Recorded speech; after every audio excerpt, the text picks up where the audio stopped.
Hello students, welcome to physics by Santu sir.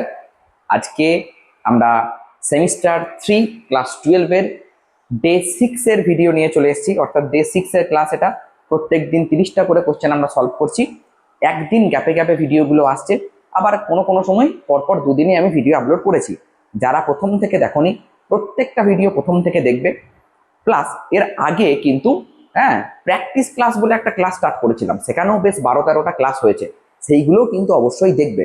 আর আমি একটা Telegram common group খুলে দিয়েছি, কমেন্ট সেকশনে লিঙ্ক দিয়ে দেবো, জয়েন হয়ে যাবে। ঠিক আছে, তো চলো, আজকের কোশ্চেন সব র্যাপিড টেস্ট থেকেই নেওয়া হয়েছে। ভালো করে দেখবে কোশ্চেনগুলো। সব কোশ্চেন আছে তড়িৎ চুম্বক চ্যাপ্টার থেকে। তোমাদের রিকোয়েস্ট ছিল তড়িৎ চুম্বক চ্যাপ্টার থেকে কোশ্চেন করানোর। একটি দীর্ঘ ঋজু তড়িৎবাহী তার থেকে আর লম্ব দূরত্বে চৌম্বক ক্ষেত্র বি হলে বি এবং আর এর মধ্যে সম্পর্ক কি হবে? দেখো, দীর্ঘ ঋজু পরিবাহী যদি বলে থাকো, তাহলে তার জন্য এইটা মনে করো দীর্ঘ ঋজু পরিবাহী। এখান থেকে আর দূরত্বে তুমি যদি পি বিন্দুতে চৌম্বক ক্ষেত্র বের করতে যাও, তাহলে B equal to mu naught I by 2 pi আর হয়। তাহলে বি ভ্যারিজেস 1 বাই আর। তাহলে ফর্মুলা হয়ে গেল বি ভ্যারিজেস 1 বাই আর। পরের প্রশ্ন দেখো, একটি ইলেকট্রন একটি সলিনয়েডের মধ্যে দিয়ে ভি বেগে গতিশীল। সলিনয়েডের অক্ষ বরাবর ইলেকট্রনটির উপর কৃত কার্য কি হবে? দেখো, সলিনয়েডের অক্ষ বরাবর, কোশ্চেনটা বুঝতে হবে। একটা ইলেকট্রন সলিনয়েডের মধ্যে দিয়ে যাচ্ছে, ঠিক আছে, বেশ ভালো কথা। এই যে এটা একটা সলিনয়েড, সলিনয়েডের মধ্যে দিয়ে কিন্তু কারেন্ট যাচ্ছে। একটা সলিনয়েডের মধ্যে দিয়ে ভি বেগে গতিশীল, সলিনয়েডের অক্ষ বরাবর ইলেকট্রনটির উপর কৃতকার্য কি হবে? দেখো, এর মধ্যে চৌম্বক ক্ষেত্র কাজ করছে। তো চৌম্বক ক্ষেত্র কোন দিকে কাজ করবে? আমি যদি এরকম করে ঘোরাই, এরকম করে আমার এই চারটে আঙুল কারেন্টের দিক বরাবর ঘোরাচ্ছি, তাহলে বুড়ো আঙুলটা কোন দিকে? বুড়ো আঙুলটা যাচ্ছে এই দিকে, ঠিক কিনা? আবার ইলেকট্রনও যাচ্ছে এই দিকে, তাহলে মাঝের অ্যাঙ্গেল কত ডিগ্রি? 0 ডিগ্রি। ঠিক আছে, এবার কৃতকার্যের ফর্মুলা কি? W equal to F dot S, তার মানে এফ এস কস 0, কস 0 তো 1। ওকে, ঠিক আছে, তাহলে শূন্য তো হবে না, তাহলে কি হবে? আরো একটা ফর্মুলা কিন্তু আমরা জানি, চৌম্বক ক্ষেত্র দ্বারা কৃতকার্য। তো চৌম্বক ক্ষেত্র দ্বারা কৃতকার্য কি হয়? বি কিউ ইকুয়াল এফ সমান কি? এফ সমান কিন্তু Q into V cross B. এইটা হয় চৌম্বক ক্ষেত্র দ্বারা প্রযুক্ত বল। আগে বলটা আমি দেখি, হ্যাঁ, তারপরে কৃতকার্যতে যাব। ভালো করে বোঝো, আগে বলটা দেখি। এখানে কিন্তু চৌম্বক বল কাজ করবে, হ্যাঁ। আমি মানছি W equal to F into S, কিন্তু এফটা কত তো আমাকে জানতে হবে। এফ সমান Q into V cross B. বেশ, তাহলে কিউটাকে আমি অ্যাজ ইট ইজ রেখে দিলাম। ভি কোন দিকে? এই দিকে। আর বি কোন দিকে? বিও কিন্তু এই দিকে। তাহলে এদের মাঝের অ্যাঙ্গেল কত? 0 ডিগ্রি। তুমি যদি শুধুমাত্র মান নাও, তাহলে Q into VB sine theta, তো সাইন 0 তো 0, তাহলে 0। তাহলে বল শূন্য। তাহলে বল শূন্য হলে কৃতকার্যও শূন্য। দেখো, বল যদি কাজ করতো তাহলে আমি কৃতকার্য পেতাম, কিন্তু বলই তো শূন্য। বোঝা গেল? ব্যাস, তাহলে কি হলো উত্তর? শূন্য। বোঝা গেল কি বললাম? চলো নেক্সট কোশ্চেন কি বলছে দেখি। নেক্সট কোশ্চেন বলছে, ভালো কোশ্চেন আছে, ভালো ভালো কোশ্চেন তোমাদের জন্য নিয়ে এসেছি। একটু ধৈর্য ধরে কোশ্চেনগুলো সলভ করবে, প্র্যাকটিস করবে, দেখবে একটা ভালো রকম প্রিপারেশন কিন্তু তোমাদের হয়ে যাবে। একটি বৃত্তাকার কুণ্ডলীর মধ্যে তড়িৎ প্রবাহ পাঠানোর জন্য এটির কেন্দ্রে উৎপন্ন চুম্বক ক্ষেত্র হয় বি। কুণ্ডলীটির পাক সংখ্যা দ্বিগুণ করে এর মধ্যে দিয়ে একই পরিমাণ তড়িৎ প্রবাহ পাঠালে কেন্দ্রে চৌম্বক ক্ষেত্রের মান কি হবে? দেখো, তুমি যদি বলো যে বৃত্তাকার কুণ্ডলীর মধ্যে দিয়ে কারেন্ট যাচ্ছে, এটা একটা বৃত্তাকার কুণ্ডলী, এর মধ্যে দিয়ে যদি আই কারেন্ট যায়, তাহলে এর কেন্দ্রে চৌম্বক ক্ষেত্র উৎপন্ন হয়। আর তার formula mu naught N I by 2r। এইটা হচ্ছে কিন্তু ব্যাসার্ধ। তাহলে যদি এন ডবল হয়, তাহলে বিও ডবল হবে, তাহলে কত হবে? 2b। তাহলে অ্যান্সার হয়ে যাবে কিন্তু 2 ইন্টু বি। ওকে, চলো নেক্সট কোশ্চেন দেখো কি বলছে। নেক্সট কোশ্চেন বলা হচ্ছে, দুটি সমান বৃত্তাকার কুণ্ডলীর প্রতিটির পাক সংখ্যা n এবং ব্যাসার্ধ r। কুণ্ডলী দুটি সমকেন্দ্রিকভাবে পরস্পরের সঙ্গে সমকোণে অবস্থিত। ঠিক আছে, তাহলে প্রতিটি কুণ্ডলীর মধ্যে দিয়ে প্রবাহ মাত্রা যদি i এবং i√3 হয়, তাহলে কুণ্ডলী দুটির কেন্দ্রে চৌম্বক ক্ষেত্রের মান কি হবে? খুব ভালো একটা কোশ্চেন তোমাদেরকে দিয়েছে। আগে কোশ্চেনটা নিজেরা পড়ো, দরকার হলে ভিডিওটাকে পজ করে দাও, দিয়ে নিজে চেষ্টা করো। ওকে, বলছে যে দুটো কুণ্ডলী আছে, একটা কুণ্ডলী হচ্ছে এইটা, আর একটা কুণ্ডলী এরকম করে আছে, দুজন দুজনের সঙ্গে 90 ডিগ্রি অ্যাঙ্গেল করে আছে। ভালো কথা। তো দুজনের মধ্যেই কারেন্ট যাচ্ছে, এইদিকে আর এইদিকে কারেন্ট যাচ্ছে। তো যাই হোক না কেন, একটাতে কারেন্ট যাচ্ছে আই, আর একটাতে কারেন্ট যাচ্ছে I√3। দেখো আমি এখনই পড়লাম, যদি এইটা একটা বৃত্তাকার কুণ্ডলী হয় তাহলে এর চৌম্বক ক্ষেত্রের ডাইরেকশন কোন দিকে হবে? আমি এই যে আঙুলটা এই দিকে ঘোরাবো, তাহলে বুড়ো আঙুলটা কোন দিকে আসছে? বাইরের দিকে।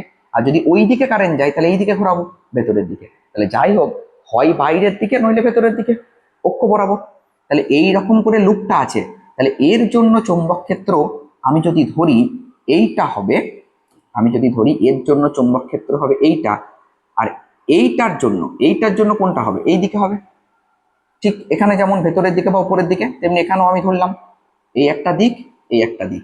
তাহলে তুমি বলবে দেখুন স্যার মাঝের অ্যাঙ্গেল তো 90 ডিগ্রি হবে, তাহলে লব্ধি কোনটা হবে? এইটা লব্ধি। তাহলে লব্ধি যেটা হবে স্যার √(b1)² প্লাস b2²।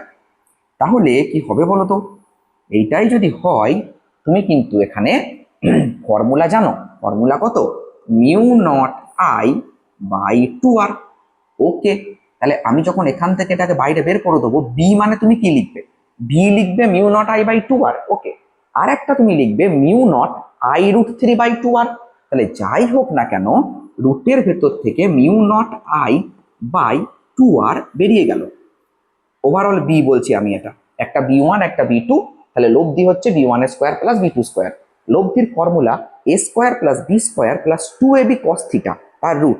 এখানে cos 90 0, সেই জন্য জাস্ট b1² প্লাস b2²। ওকে, তাহলে μ0I/2r। বেশ, তাহলে এখানে কি পাবে? যখন তুমি এটা কমন নিলে প্রথমটার জন্য তো 1 পড়ে থাকবে, আর দ্বিতীয়টার জন্য √3² পড়ে থাকবে, মানে 3। তাহলে 3 আর 1 4 মানে 2 বেরোবে।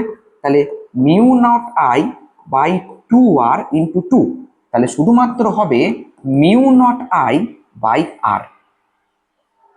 ঠিক আছে? আর যদি n পাক হয়, n পাক হলে শুধুমাত্র μ0n/r। ব্যাস, হয়ে গেল উত্তর। কোনো ব্যাপারই না, একদম ইজি। ওকে, টু মাচ ইজি কোয়েশ্চেন। প্রতিদিন যদি প্র্যাকটিস করতে থাকো এইভাবে, দেখবে রেজাল্ট ভালো হতে বাধ্য। ঠিক আছে? কেউ আটকাতে পারবে না তোমার ভালো রেজাল্ট। ভালো রেজাল্ট হবেই হবে। একটি দীর্ঘ ঋজু তারের মধ্যে দিয়ে তড়িৎ প্রবাহিত হচ্ছে, তার থেকে 5 সেমি লম্ব দূরত্বে চৌম্বক ক্ষেত্রের মান বি হলে 20 সেন্টিমিটার দূরে চৌম্বক ক্ষেত্রের মান কি হবে? আমরা এক্ষুনি পড়লাম যে বি ভ্যারিজেস 1/r। তাহলে আমি যদি b1/b2 করে দিই, তাহলে এখানে কি হবে দেখো, তোমাকে কিন্তু বলেছে b1টা বি। তাহলে b1 যদি বি হয়, সেটা আমি পরে আসছি। এখানে তুমি লিখবে প্রথমে 5, তারপরে 20, মানে 1/5 আর 1/20। তাহলে 20টা উপরে যাবে, নিচে 5 আসবে, 5 4 20। তাহলে b1টা যদি বি হয়, তাহলে b/b2 = 4। তাহলে b2 = b/4। তাহলে অ্যান্সার ইজ ডি। বলো, আশা করি ক্লিয়ার। নেক্সট কোশ্চেন বন্ধু। এটা তো হয়ে গেল, এটাও হয়ে গেল। পরের কোশ্চেন কি আছে দেখি।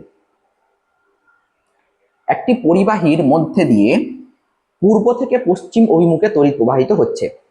পরিবাহীর ঠিক নিচে একটি বিন্দুতে উৎপন্ন চৌম্বক ক্ষেত্রের অভিমুখ কি হবে? দেখো, একটা পরিবাহীর মধ্যে দিয়ে, হ্যাঁ, পূর্ব থেকে পশ্চিমে যদি কারেন্ট যায়, তাহলে এই দিকটা হচ্ছে পূর্ব দিক আর এই দিকটা পশ্চিম দিক। তাহলে কারেন্ট যাচ্ছে এই দিকে। বেশ, ঠিক আছে। এইটা ইস্ট, এইটা West, east two West current যাচ্ছে। এইগুলো মুছে দিই, নইলে একটুখানি তোমাদের অড লাগতে পারে। ওকে, নো প্রবলেম, ঠিক আছে। তো চৌম্বক ক্ষেত্র কোন দিকে হবে? আমাকে একটা কথা বলো ভাই, কি করে বের করব? আমি এই ডান হাতের বুড়ো আঙুলটা এই দিকে রাখবো, ঠিক আছে? তো কি হবে?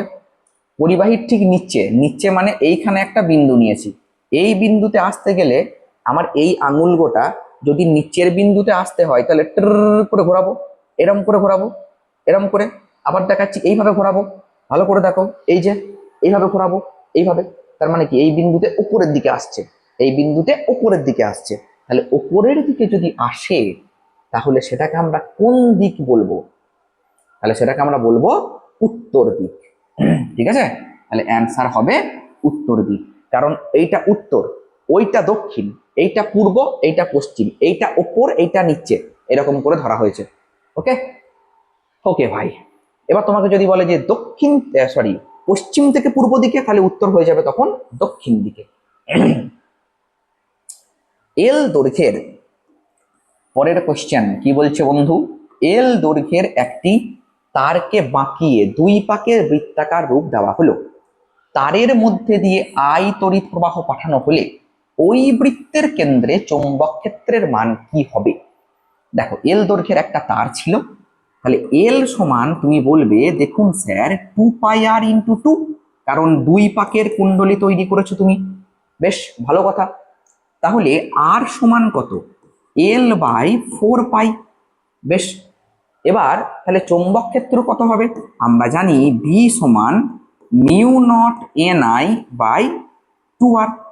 বেশ, তাহলে μ0টাকে রেখে দিলাম 2 × I/2 × L/4π।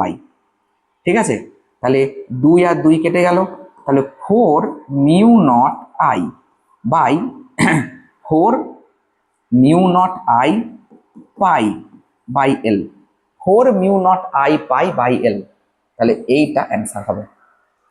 দেখো, আশা করি ক্লিয়ার, বুঝতে পেরেছো? কোশ্চেন নাম্বার 8 চলো কি বলছে দেখি। বলছে আর ব্যাসার্ধের একটি বৃত্তাকার কুণ্ডলীর মধ্যে দিয়ে তড়িৎ প্রবাহ পাঠানো হলে বৃত্তাকার কুণ্ডলীর কেন্দ্রে চৌম্বক ক্ষেত্র হয় বি, তাহলে কুণ্ডলীর অক্ষের উপর কেন্দ্র থেকে r√2 দূরে চৌম্বক ক্ষেত্র কি হবে? এর জন্য একটা ফর্মুলা আছে। তোমাকে যদি বলি যে এইটা একটা বৃত্ত, কারেন্ট যাচ্ছে আই কারেন্ট, এর কেন্দ্রে চৌম্বক ক্ষেত্র কত? তুমি বলবে, দেখুন sir B1 = μ0I/2r, no problem.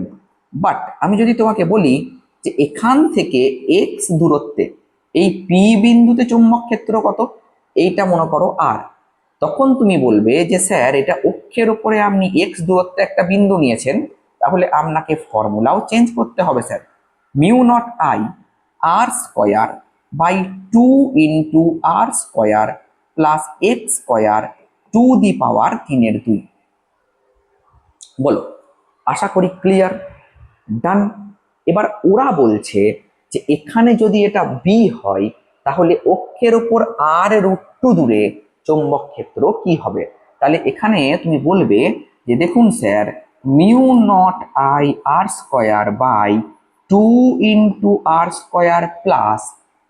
r√2 তার স্কয়ার মানে 2r² টু দি পাওয়ার 3/2।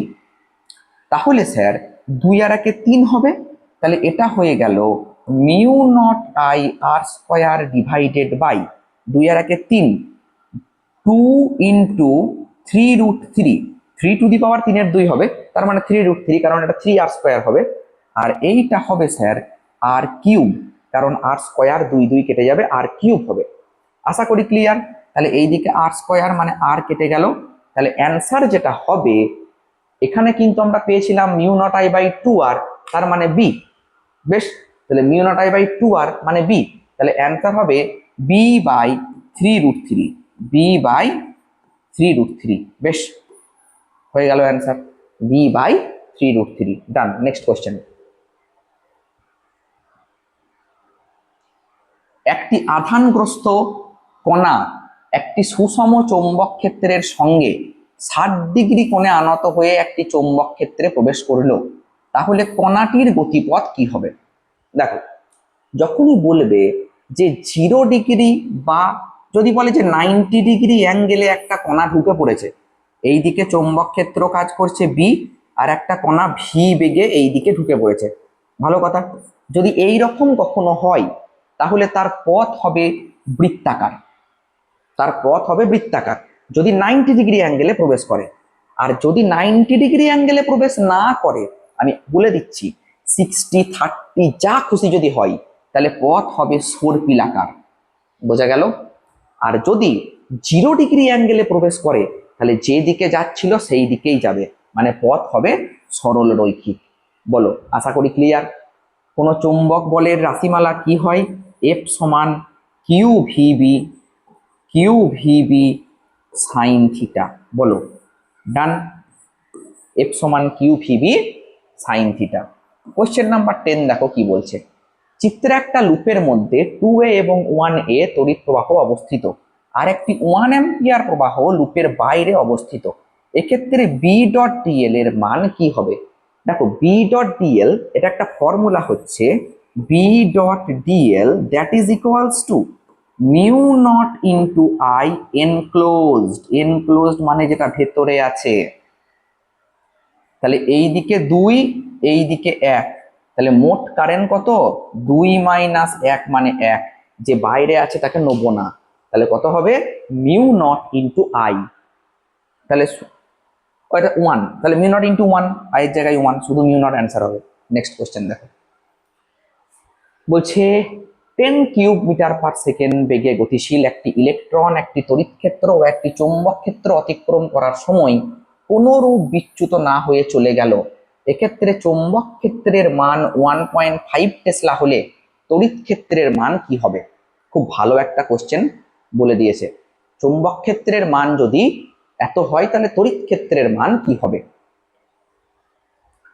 শোনো, যদি কোনো একটা জায়গাতে মনে করো এই ঘরের উপরে নর্থ পোল আছে, নিচে সাউথ পোল আছে, তাহলে নর্থ থেকে সাউথের দিকে কিন্তু ম্যাগনেটিক ফিল্ড কাজ করবে, মাথায় রাখতে হবে।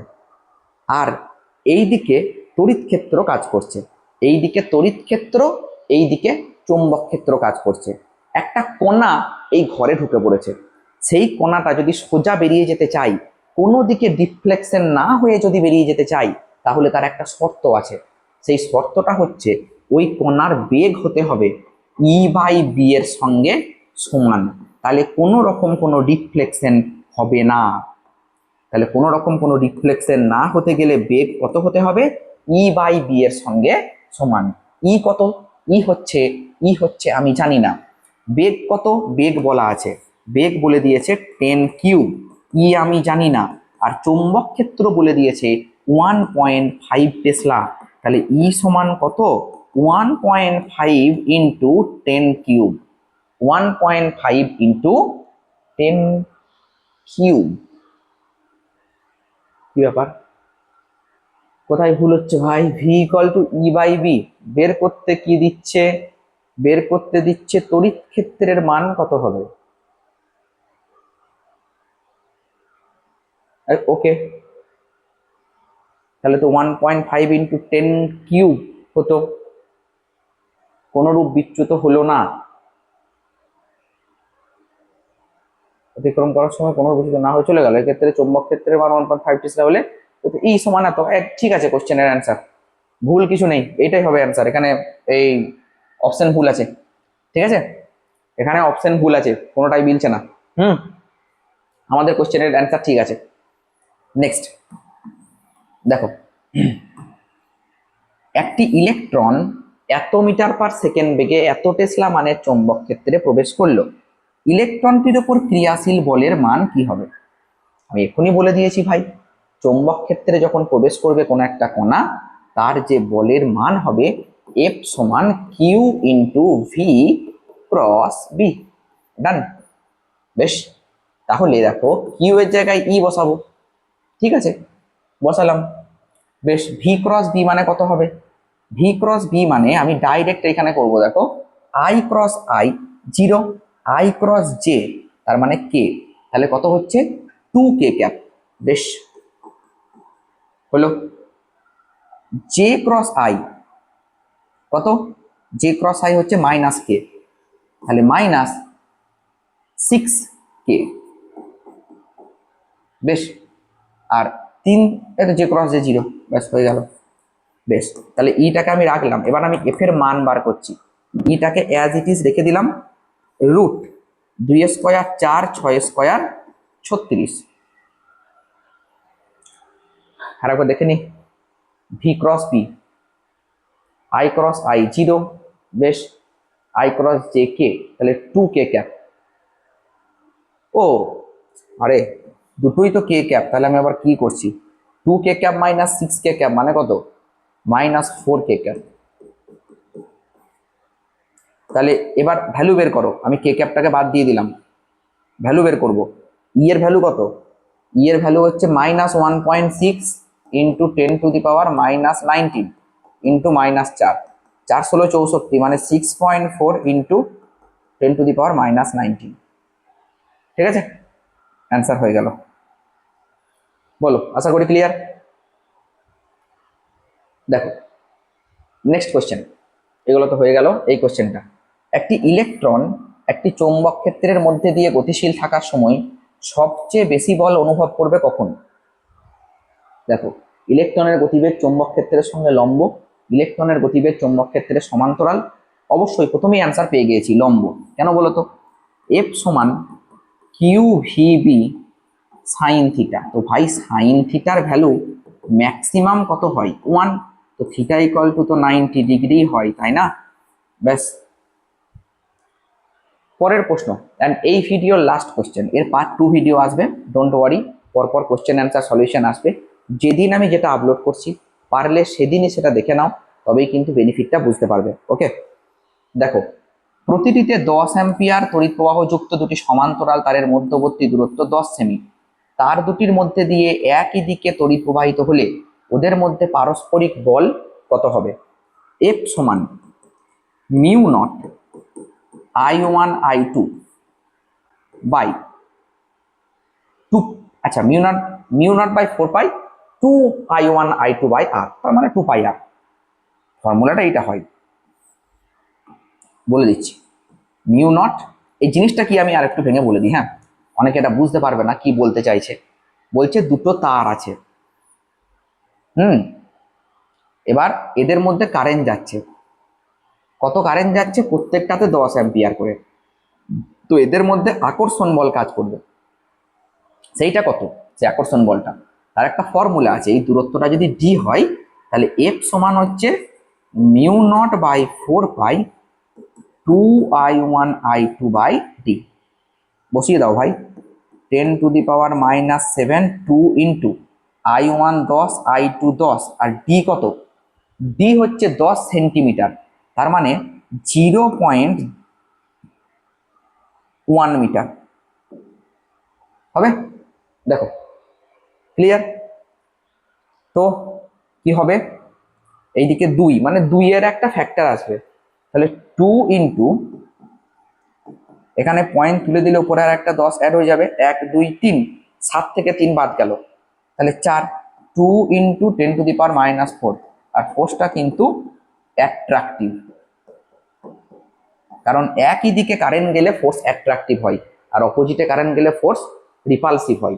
তাহলে 2 ইন্টু 10⁻⁻4 নিউটন আকর্ষণ বল। ব্যাস, তাহলে আজকের ক্লাসটা এখানেই শেষ হলো। কেমন লাগলো অবশ্যই কমেন্ট সেকশনে জানাবে। রেগুলার ক্লাস করো, গ্যারান্টি পরীক্ষা ভালো হবে। হয়ে গেল কি বললাম? আর যে কোশ্চেনগুলো নিয়ে আসছি সবই কিন্তু ভালো ভালো কোশ্চেন। যদি ভালো লেগে থাকে, ক্লাসটা একটু শেয়ার করবে সবার সাথে। ভালো থেকো, সুস্থ থেকো।